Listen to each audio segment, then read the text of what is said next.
नमस्कार मित्रांनो, मोहक मराठी कथा या यूट्यूब चॅनलवर आपले मनपूर्वक स्वागत आहे।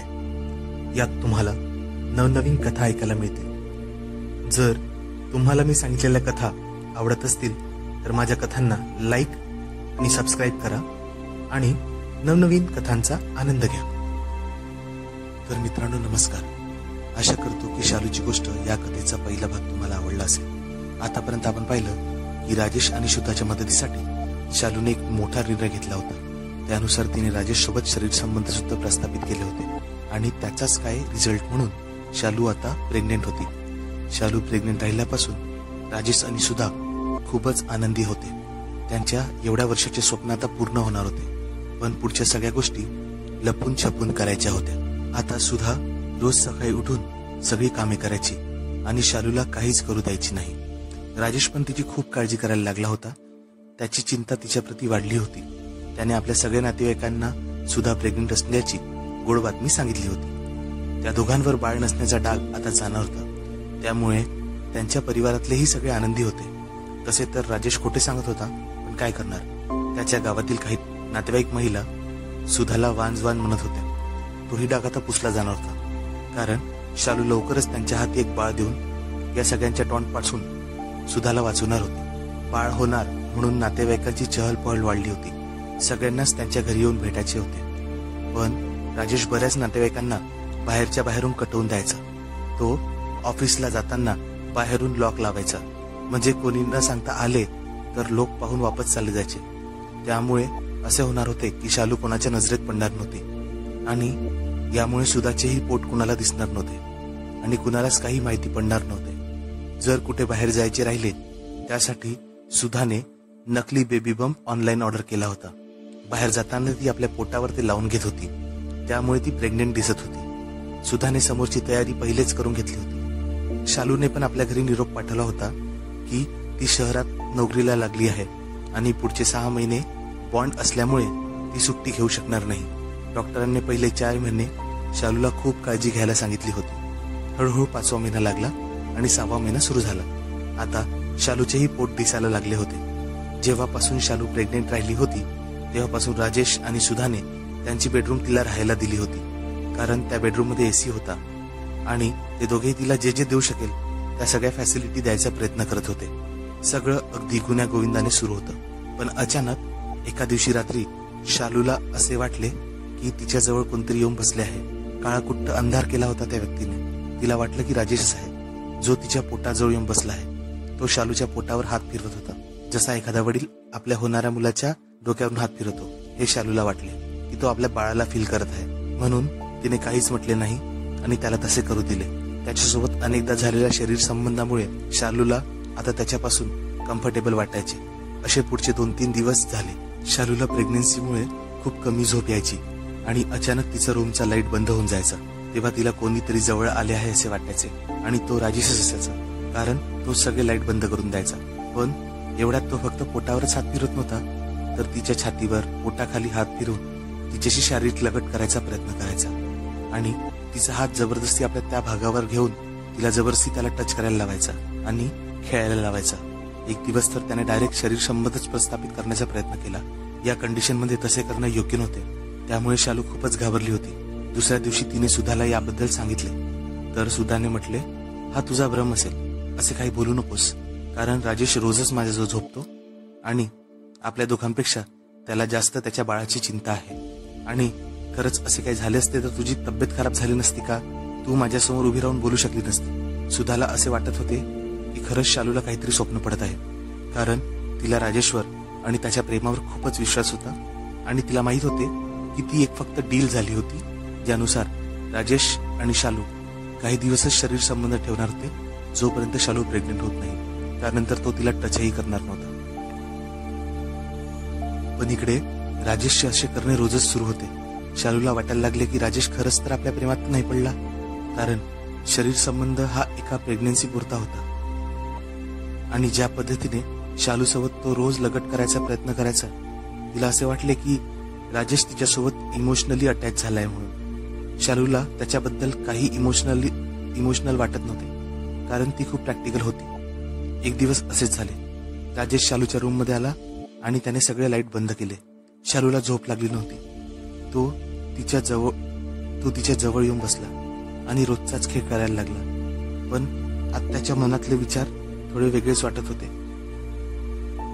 शालूने त्याला 1-2 वेळा नाही नाही म्हटले आणि बोलली, राजेश तू काय करतोस आहे? पण तो काहीच बोलला नाही. त्याने आपले ओठ शालूंच्या ओठांवर ठेवले.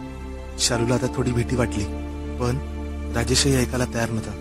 त्याचे ओठ तिच्या कपाळावर, तिच्या मानेवर, तिच्या गालांवर फिरत फिरत तिच्या छातीपर्यंत पोहोचले होते. तो आपले हात सर्वत्र तिच्या शरीरावर फिरवायला लागला होता. त्याने आपले संपूर्ण कपडे काढून तिलाही निर्वस्त्र केले होते. मग तो छातीवर आणि खालच्या भागांवर आपले हात फिरवू लागला आणि त्याने जे नाही करायचे तेच केले. शालूच्या तोंडून शब्दच निघत नव्हते. ती फक्त वेदनेने विवळत होती, कारण तिला खूप त्रास होत होता. दुसऱ्या दिवशी तिची झोप उघडली नाही, म्हणून सुद्धा तिला पाहायला तिच्या रूममध्ये आली, तर शालूला तिच्या बेडवरून उठणे सुद्धा होत नव्हते. सुधाने तिची हालत पाहिली आणि तिला दोन्ही हातांनी धरून कसेबसे बेडवरून उठवले. शालू पोटाच्या दुखीमुळे खूप कणत होती. तिची परिस्थिती खूपच खराब वाटत होती आणि बेडवर पाहिले तर ब्लिडिंगमुळे पूर्ण डाग पडले होते. हे पाहून त्या दोघी घाबरल्या.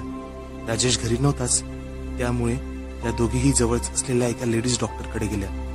तिची कंडिशन पाहून तिला तातडीने ऍडमिट करून घेतले. तिच्यावर उपचार सुरू झाले. बराच वेळ सुधा बाहेरच वाट पाहत बसून होती, पण तिने राजेशला फोन केला नाही. कदाचित शालूने सांगितलेले खरे आहे असे तिला वाटत होते. तिच्या मनात खूपच राग येत होता. कशीबशी शालूची कंडिशन कंट्रोलमध्ये आली आणि डॉक्टरांनी सुधाला आत बोलवले आणि चांगलेच रागवले. ती म्हणाली, जे काय झाले ते ठीक आहे, पण यानंतर शालूने कुणाशी शारीरिक संबंध ठेवल्यास तिच्या बाळाला धोका राहील. आतापर्यंत शालूने जे सांगितले होते ते सुधाला आता कळत होते. डॉक्टर पुढे म्हणाली, यानंतर असे काही झाल्यास शालू आणि तिच्या बाळाला दोघांनाही जीवाचा धोका आहे. शालूच्या नवऱ्याला सांगून द्या की यानंतर असे काही शालू सोबत करता येणार नाही म्हणून. सुधा आता स्तब्धपणे उभी राहून डॉक्टरांचे म्हणणे मान खाली करून ऐकत होती. तिचा चेहरा रागाने लालबुंद झाला होता आणि शालू आणि सुधा दोघेही आपल्या घरी परतल्या. सुधा शांत हॉलच्या सोफ्यावर बसून होती. तेव्हा शालू सुधाच्या जवळ गेली आणि तिच्याशी बोलू लागली, बघा वहिनी, काही दिवसापूर्वीच मी तुम्हाला सांगितले होते की माझ्यासोबत असे होत आहे. राजेश माझ्यासोबत आणि माझ्या शरीरासोबत रोज चावडपणा करतोय, पण तुम्ही माझे काही ऐकले नाही. फक्त पोटावरून हात फिरवण्यापुरतं असतं तर मी काहीच बोलले नसते, पण त्यानंतरही तो माझ्यासोबत शारीरिक चाळे करतो आणि त्यामुळे काय झाले हे तुम्ही बघितलेच ना. आता सुधाला शालूचे बोलणे पटत होते. तिच्या डोळ्यातून अचानक अश्रू निघायला लागले. तिने शालूच्या गालावरून हात फिरवले आणि म्हणाली, शालू, खरंच मला माफ कर. मी तुझ्यावर विश्वास केला नाही आणि तूच खोटी आहेस तुला बोलले. खरंच I am very very sorry. मी विसरले होते की माणसाची जात बदलू शकत नाही. मला माझ्या नवऱ्यावर आणि त्याच्या माझ्यावर असलेल्या प्रेमावर खूप विश्वास होता ग. शालू म्हणाली, वहिनी, यात तुमची काही चुकी नाहीये. प्लीज मला सॉरी म्हणू नका. आज राजेश लवकरच ऑफिसला निघून गेला होता, त्यामुळे जे काही घडले हे त्याच्यासमोर आले नाही. पण सुधाने त्याला रंगेहात पकडण्याचा निर्णय घेतला. त्यानुसार ती शालूला बोलली, जे काही झाले आहे ते राजेश समोर बोलायचे नाही. नेहमीप्रमाणे तू आपल्या खोलीत झोप. आज आपण राजेशला रंगेहात पकडू. शालूनेही तिला होकार दिला. राजेशच्या अशा वागण्यामुळे तिलाही वाईट वाटले होते. तिने स्वप्नातही विचार केला नाही की राजेश तिच्यासोबत असा वागेल, आणि तेही तिच्या प्रेग्नन्सीच्या काळात, जेव्हा शालू त्याच्याच मुलाची आई होणार आहे. तो तिच्यासोबत असा कसा वागू शकतो याचे शालूला फार वाईट वाटत होते. नेहमीप्रमाणे शालू तिच्या रूम मध्ये येऊन झोपली. थोड्या वेळाने लाईट बंद झाले. शालू वाटच पाहत होती. परत तिच्या शरीरावर राजेशचे हात फिरत असल्याचा भास तिला झाला. ती काहीच बोलली नाही. हळूहळू त्याची हिंमत वाढत गेली. तो तिच्या गाऊनला वर सरकवायला लागला आणि त्याने तिच्या त्या जागेवर हात टाकला. शालू मनातून चिडून होतीच. ती एकदम जोरात किंकाळायला लागली. पण आज राजेशने सगळीच हद्द पार केली होती. तो तिचे तोंड आपल्या दोन्ही हाताने दाबून तिचा आवाज बंद करायचा प्रयत्न करत होता. पण तेवढ्यातच बेडरूमची लाईट लागल्या. प्रकाश होताच राजेश दोन्ही हाताने आपले तोंड लपून एका कोपऱ्यात लपून बसला. पण सुधाने जसे त्याला वळून पाहिले तर तिच्या पायाखालची जमीनच सरकली आणि शालू हे सगळं बघत होती. ती धपकन जमिनीवर बसली. तिला कळतच नव्हते हे काय सुरू आहे, कारण तो व्यक्ती राजेश नव्हता. तो व्यक्ती होता विक्रम. आता तुम्ही म्हणाल, विक्रम कोण आहे? मागच्या भागात आपण ऐकले होते की शालू सुधा आणि राजेश सोबत राजेशच्या एका मित्राकडे पार्टीला गेली होती. ज्या मित्राकडे ती पार्टी होती तोच हा विक्रम. सुधाच्या तोंडून शब्दच फुटत नव्हते. तिच्या चेहऱ्यावर आश्चर्य, राग आणि भीती तिघेही एकसाथ आल्यासारखे वाटत होते. पण तिने हिंमत करून विक्रमच्या कालाखाली 3-4 थापड ठेवून दिल्या. शेवटी विक्रम पोपटासारखा बोलायला लागला आणि त्याने सगळी स्टोरी सांगितली, जी खूपच विचित्र होती. तेवढ्यात राजेश आला. विक्रमला तिथे पाहून तोही घाबरला आणि गोंधळाच्या भरात त्याने विक्रमला परत 2 थापडा मारल्या आणि त्याची कॉलर पकडून तो त्याला बाहेर न्यायला लागला. पण सुधाने दोघांनाही थांबवले. तरीही राजेश त्याला घराबाहेर काढण्याचा प्रयत्न करत होता. मग सुधा म्हणाली, थांब राजेश, आपले सगळे घर बंद असताना हा नीच माणूस इथपर्यंत आला कसा हे मला जाणून घ्यायचे आहे. तोपर्यंत मी याला घराबाहेर जारून देणार नाही, तिथेच थांब. सुधाने असे बोलल्यावर ते दोघे तिथे थांबले आणि विक्रम पुढे बोलू लागला. आता राजेश एका कोपऱ्यात उभा होता. त्याच्या चेहऱ्यावर भीती साफ दिसत होती. विक्रम बोलू लागला, सुधा, मला तुमच्या घरच्या चाव्या राजेशनेच दिल्या आहेत, त्यामुळे मी तुमच्या घरात घुसू शकलो. आणि हे पहिल्यांदाच नाही झाले, तर मी खूप दिवसापासून तुमच्या घरी येत आहे आणि शालू सोबत हे करत आहे. त्यावर सुधा विक्रमवर चिडून बोलली, अरे तू काय करतोयस, तुला माहित आहे ना की ती प्रेग्नेंट आहे म्हणून, तरी पण तू असे केलेस. त्यावर तो बोलला, हो मला माहित आहे की शालू प्रेग्नेंट आहे. मी शालूच्या होणाऱ्या बाळाचा बाप आहे.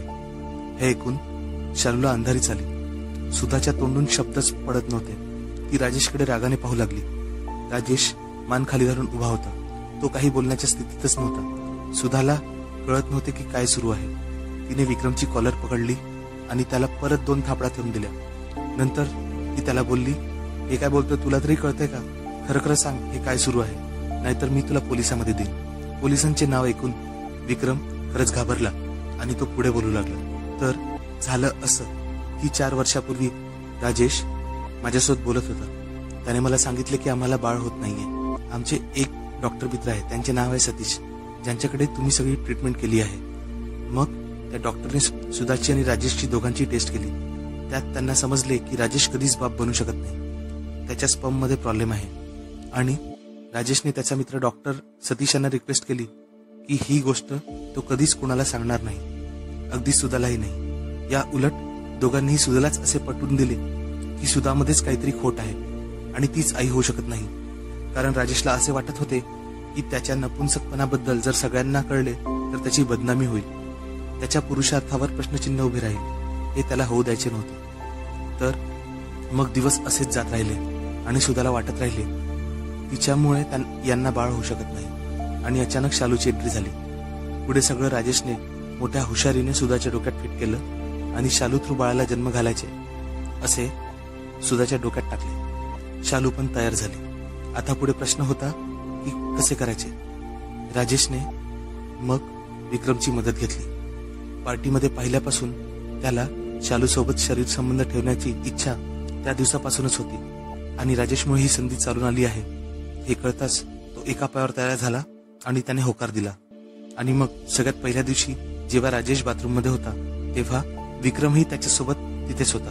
सुधाने जसे सर्व लाईट बंद केले तसा विक्रम त्या बेडरूम मध्ये आला आणि शालू सोबत सर्वप्रथम फिजिकल रिलेशन ठेवले. शालूला पण राजेशच्या स्पर्शाची यापूर्वी जाणीव नव्हती, म्हणून तिला असे वाटले की राजेशच आहे. असे रेग्युलरली विक्रम करत राहिला. त्यामुळे शालू प्रेग्नेंट झाली. तिच्या बाळाचा बाप विक्रमच आहे. विक्रमकडे दरवाजात चाव्या होत्या, पण जेव्हापासून शालू प्रेग्नेंट झाली तेव्हापासून त्याला तिच्या शरीराशी लगट करता आली नाही, तिला भोगता आले नाही. त्यामुळे तो कासावीस झाला होता. त्याला कंट्रोल होत नव्हते, म्हणून तो चोरून लपून राजेशच्या नकळत घरात घुसू लागला. त्या दिवशी खूप कंट्रोल केले, पण त्याच्याने काही कंट्रोल झाले नाही आणि शेवटी त्याने जे न करायचे तेच केले. त्यामुळे शालूची तब्येत खराब झाली असावी. पण हे तुम्ही राजेशला सांगितलं नाही, त्यामुळे हे मला माहीत झाले नाही आणि मी नेहमीप्रमाणे आज आलो आणि सापडलो. विक्रमच्या तोंडून हे सगळं ऐकून सुधा थरथर कापायला लागली. राजेशने नाही तर विक्रमने शालूला गर्भवती केले हे ऐकून तिचा राग अनावर झाला होता. त्यापेक्षा जास्त राग राजेशने तिला आजपर्यंत दिलेल्या धोक्याबद्दल वाटत होता की कसे त्याने तिला सतत कमतरता भासू दिली की तिच्यातच काहीतरी खोट आहे. तो नेहमी सुधाला सांगत होता आणि त्याच्या मनात पीठ केले आणि आपल्याच मित्र डॉक्टरांकडून तिची मदत घेऊन कसा तिला धोका दिला. यामुळे तिचे हृदय अगदी तुटले होते. तिला पुढे काय करावे काय बोलावे काहीच समजत नव्हते. ती शांत स्तब्ध एका जागेवर बसून होती. शालूला तर मेल्याहून मेल्यासारखे वाटत होते. जणू तरी तिच्या शरीराशी कुणीतरी जबरदस्ती खेळले आहे, तिच्यावर बलात्कारच झालाय असे तिला वाटत होते. ती रडत रडत बेडवर बसून होती. राजेश आता सुधाच्या पायात पडला आणि तिला माफी मागायला लागला. सुधाने पाय झटकून लातच मारून त्याला दूर केले. ती खूपच चिडली होती. ती बोलायला लागली, राजेश, मी तुझ्यावर मनापासून प्रेम केले. मला आई होता येणार नाही. हे ऐकल्यावर माझे हृदय खूप तुटले होते. पण तूने ज्या पद्धतीने मला सांभाळले आणि ज्या पद्धतीने असे दाखवले की मी सगळे सांभाळून घेईल, तुझ्या मोठेपणाने मी तुझ्यावर भाळले होते. पण हा मोठेपणा तू फक्त स्वतःचा पुरुषार्थ झाकण्यासाठी केलास. याबद्दल मी तुला आयुष्यात कधीच माफ करणार नाही आणि यापुढे मी तुझ्यासोबत राहू शकणार नाही. कारण लग्न म्हणजे दोन जीवांचा एकमेकांवर असलेला विश्वास असतो आणि तो विश्वास तू तोडला आहेस. त्यामुळे यानंतर मी तुला कधीच माफ करू शकणार नाही, तुझ्यासोबत राहू शकणार नाही. असे म्हणून तिने राजेशला कुठेतरी जायला सांगितले आणि त्या घरात शालू आणि सुधाच होत्या. सुधा नेहमीप्रमाणे शालूची काळजी घ्यायला लागली आणि तिने विक्रमला पोलिसात देईल असे सांगून यानंतर कधी तोंडे दाखवायचे नाही असे सांगितले. त्यानुसार विक्रम पळून गेला. सुधा नेहमीप्रमाणे शालूची काळजी घ्यायला लागली. तिला जे काही हवे नव्हते ते सगळे पाहू लागली आणि शालूने काही दिवसांनी एका सुंदर मुलाला जन्म दिला. आता शालू आणि सुधा दोघेही त्या मुलाचे आई वडील झाले. शालू आणि सुधा दोघेही सोबत राहू लागले. सुधाने शालूला ठरल्याप्रमाणे ब्युटी पार्लर उघडून दिला. आता शालूही सेटल झाली होती आणि सुधा तर पहिलीच सेटल होती. राजेशच्या आता त्यांच्या आयुष्यात काही स्थान नव्हते. राजेश असाच कुठेतरी भटकत राहायचा आणि तो किरायच्या घरात राहू लागला. तर मित्रांनो, शालूची गोष्ट या कथेचा दुसरा भाग तुम्हाला नक्कीच आवडला असेल. एखादा व्यक्ती स्वतःचा पुरुषार्थ सिद्ध करायला कोणत्या थराला जाऊ शकतो हे तुम्ही बघितले. तर मी सांगितलेली गोष्ट तुम्हाला कशी वाटली ते आम्हाला नक्की कळवा आणि आमच्या स्टोरीला लाईक, शेअर आणि कमेंट नक्की करा. लवकरच तुमच्यासाठी नवनवीन गोष्टी घेऊन आम्ही येत राहू. तर पाहत राहा मोहक मराठी कथा. धन्यवाद.